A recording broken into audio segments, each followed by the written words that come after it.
बिस्मिल्लाहिर्रहमानिर्रहीम। अस्सलाम वालेकुम नाज़रीन, मैं हूं अहमद फवाद और आप देखते हैं मुझे मेरे यूट्यूब चैनल और फेसबुक पेज पर। नाज़रीन, वीला का आगाज़ करने से पहले तमाम देखने वालों को, सुनने वालों को ईद की ढेरों खुशियों की मुबारकबाद। ओवरसीज़ पाकिस्तानी जो बैरून मुल्क में हैं, बहुत सारे ममालिक में कल जो है वो ईद हुई। पाकिस्तान में जो है वो आज ईद उल फितर जो है वो मनाई जा रही है।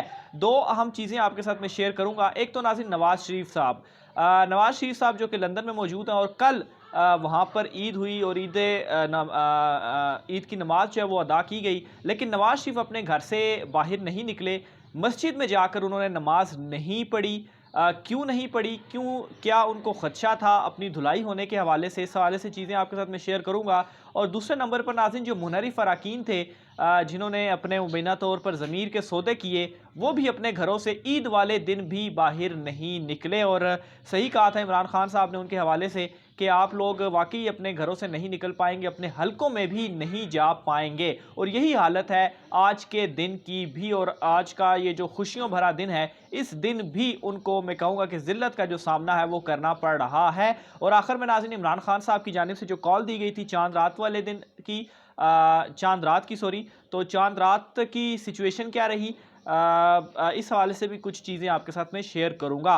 तो सबसे पहले लंदन नवाज शरीफ वाले मामले के ऊपर आता हूं। तो हुआ कुछ इस तरीके से है कि लंदन में नवाज शरीफ जो हैं वो ईद की नमाज अदा करने के लिए मस्जिद में जो है वो नहीं गए। हालांकि नाज़रीन, यहाँ पर आपको एक और भी चीज़ बताता चलूँ, जो लोग हमारे लंदन के नाज़रीन हैं उनको इस हवाले से ज़्यादा डिटेल्स भी मालूम होंगी कि लंदन की जो मस्जिद है, नवाज शरीफ जहाँ पर जाते हैं नमाज अदा करने के लिए, अक्सर जुम्मे की नमाज अदा करने के लिए जाते थे, तो वहाँ पर वीआईपी भी एक प्रोटोकॉल मौजूद है। और बहुत सारे जो वीआईपीज़ हैं उनके लिए कुछ जगह, 2-3 कमरे जो हैं वो मुख्तस किए गए हैं, जहाँ पर वो आम लोगों से अलहदा होकर नमाज जो है वो अदा करते हैं। और वहाँ पर उन्हें फुल सिक्योरिटी प्रोटोकॉल जो है वो दिया जाता है। और यूँ अगर उनको कोई सिक्योरिटी वगैरह के मसाइल हों तो उससे वो बच सकते हैं। लेकिन नाज़रीन, इसके बावजूद भी नवाज शरीफ जो हैं वो मस्जिद में नमाज अदा करने नहीं गए,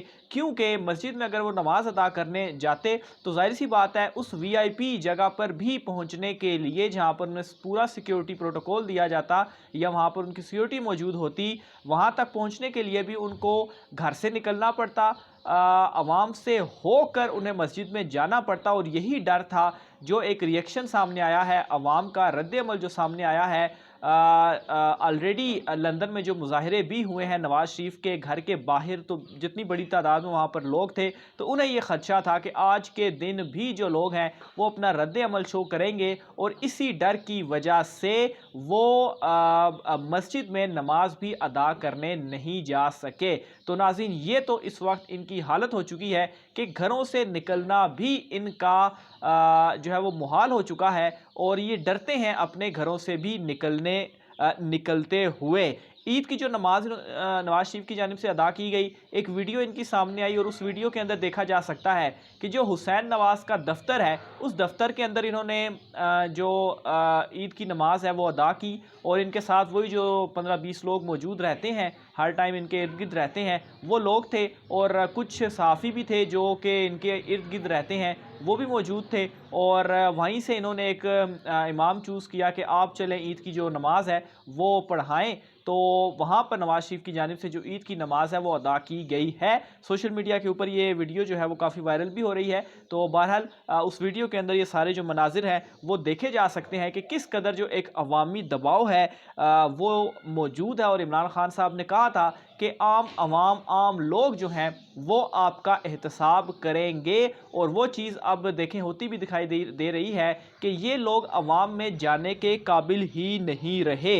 इसके अलावा नाज़रीन, जो मुनहरिफ अराकीन हैं उनके हवाले से भी, चूँकि आज पाकिस्तान में ईद और ईद की जो नमाज है वो अदा की गई, तो जो मुनहरिफ अराकीन हैं उनकी भी यही सूरत हाल है जो हमें कुछ इतलात मौसूल हुई हैं। ये मुनहरिफ अराकीन भी अपने हलकों में नहीं निकल पाए, मस्जिद में जाकर ईद की नमाज अदा नहीं कर पाए। और इसकी रीज़न सिर्फ़ और सिर्फ यही थी कि इन्हें अवामी रद्द-ए-अमल का डर था। यहाँ तक कि नाज़रीन, कल रात को ही इंतज़ामिया की जानिब से ये भी तफ़सीलात सामने आ रही हैं कि इनको बता दिया गया था کہ عوامی رد عمل آئے گا، تو اس لیے آپ کی سیکیورٹی کے لیے جو انتظامات ہیں، ظاہر سی بات ہے عید کا موقع ہوتا ہے اور بہت ساری چیزیں ہوتی ہیں، بہت سارے لوگ چھٹیوں پر بھی ہوتے ہیں، تو بہتر یہی ہے کہ آپ خود سوچ سمجھ کر کوئی فیصلہ کر لیں۔ تو یہ جو لوگ ہیں یہ عید کی نماز بھی ادا کرنے نہیں جا سکے، حالانکہ اپنے ہی ملک میں ہیں، تو یہ اس وقت جو ان کی حالت ہے وہ ہو چکی ہے۔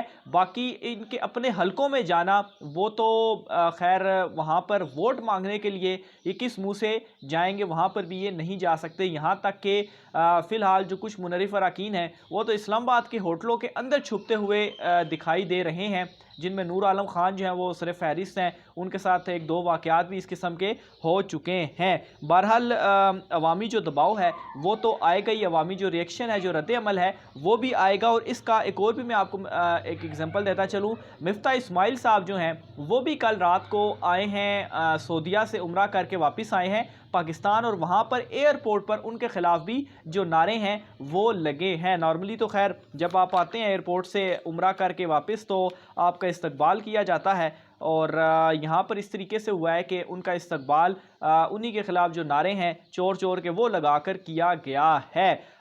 تو اب یہ کون سی سازش ہے؟ ویسے تو جو مدینہ والا جو واقعہ ہوا قابل افسوس واقعہ، اس کی مذمت جتنی کی جائے وہ کم ہے، لیکن ناظرین اس کا الزام لگا دیا کہ یہ عمران خان صاحب نے اور ان کے جو وزراء ہیں مبینہ طور پر ان کی جانب سے کچھ یہ جو چیزیں تھیں وہ پلان کی گئیں، تو یہ جو الزامات ہیں یہ کن کے اوپر لگائیں گے؟ کیا لندن میں بھی جو نواز شریف گھر سے نہیں نکل رہے وہ بھی الزام عمران خان پہ لگائیں گے؟ کیا مفتاح اسماعیل کے ساتھ جو کچھ ہوا ایئرپورٹ پر وہ بھی الزام عمران خان صاحب کے اوپر لگائیں گے؟ تو یہ ایک عوامی رد عمل ہے جو کہ آنا ہی آنا ہے، اور اس چیز کو ان کو فیس کرنا پڑے گا، اور آپ دیکھ لیں کہ یہ گھروں سے بھی باہر نہیں نکل پا رہے۔ منحرف اراکین راجہ ریاض صاحب ہو گئے، رانا قاسم ہو گئے، احمد حسن دھیر ہو گئے، نواب سیر وسیر ہو گئے، تو ان کے حوالے سے مزید اگر کچھ تفصیلات بتاتا چلوں تو یہ ابھی تک ناظرین پبلک گیدرنگ کے اندر بھی نہیں گئے۔ پبلک گیدرنگ کے اندر، جو کہ ایک جو سیاستدان ہے اس کے لیے وہ پبلک گیدرنگ کرتا ہے، لوگوں سے اٹریکشن جو ہے وہ کرتا ہے، اور اٹریکشن رکھنا بھی ضروری ہے کیونکہ ووٹ جو ہے وہ اس نے لوگوں سے لینے ہوتے ہیں۔ تو بہرحال اس حوالے سے جو الیکشنز ہوں گے تو آپ دیکھیں گے کہ ان الیکشنز کے اندر ان لوگوں کا کیا حال ہونا ہے، اور یہ جو ایک ان کی ضمیر کی آواز جاگی تھی وہ جو ہے وہ دوبارہ سے ان کو پھر احساس خیر ابھی ہو بھی رہا ہوگا کہ انہوں نے غلطی کی، لیکن عمران خان صاحب اینڈ تک ان کو کہتے رہے کہ آپ لوگ واپس آ جائیں تو آپ کے خلاف کوئی ایکشن نہیں کیا جائے گا، کیونکہ یہی وہ منحرف اراکین تھے جن کی وجہ سے اتحادی جو تھے ان کا بھی جو فیصلہ تھا اس کے اوپر اثر پڑا۔ اگر یہ منحرف اراکین عمران خان صاحب کے ساتھ واپس آ جاتے تو جو اتحادی تھے وہ بھی دوسری سائیڈ پر نہ جاتے۔ ظاہر سی بات ہے جب منحرف اراکین اس طرف چلے گئے تو اتحادیوں کو یہ خطرہ لاحق ہوا کہ یہ اتحادی جائیں نہ جائیں، منحرف اراکین کا ووٹ ڈال کر عمران خان صاحب کو ہٹا دیا جائے گا، تو اس لیے وہ بھی ڈر کے مارے چلے گئے۔ آخر میں ناظرین عمران خان صاحب کی جو کال تھی اس حوالے سے بتاتا چلوں تو مختلف شہروں سے لوگ جو ہیں وہ نکلے، اور اوورآل اگین لاکھوں کی تعداد میں جو لوگ تھے وہ پورے ملک سے نکلے، چھوٹے بڑے، راولپنڈی کا شہر ہو گیا، اٹک کا شہر ہو گیا، گجرانوالہ ہو گیا، میاں والی ہو گیا۔ عمران خان صاحب نے جو کال دی تھی چاند رات کی، اس دن لوگ نکلے، پاکستان تحریک انصاف کے جھنڈے اٹھا کر نکلے، حالانکہ یہ کہا جا رہا تھا کہ عید چاند رات والے دن لوگ اپنی شاپنگ وغیرہ میں مصروف رہتے ہیں، لیکن اس کے باوجود بھی لوگ جو ہیں وہ بڑی تعداد میں، اور میں کہوں گا پورے ملک سے لاکھوں کی تعداد میں جو لوگ تھے وہ عمران خان صاحب کے لیے باہر نکلے ہیں۔ مزید تفصیلات بھی آپ ناظرین سے شیئر کرتے رہیں گے۔ آج کی ویلاگ سے اتنا ہی، رائے کا اظہار کمنٹ باکس میں کیجیے گا۔ مجھے اجازت دیجیے، اللہ حافظ۔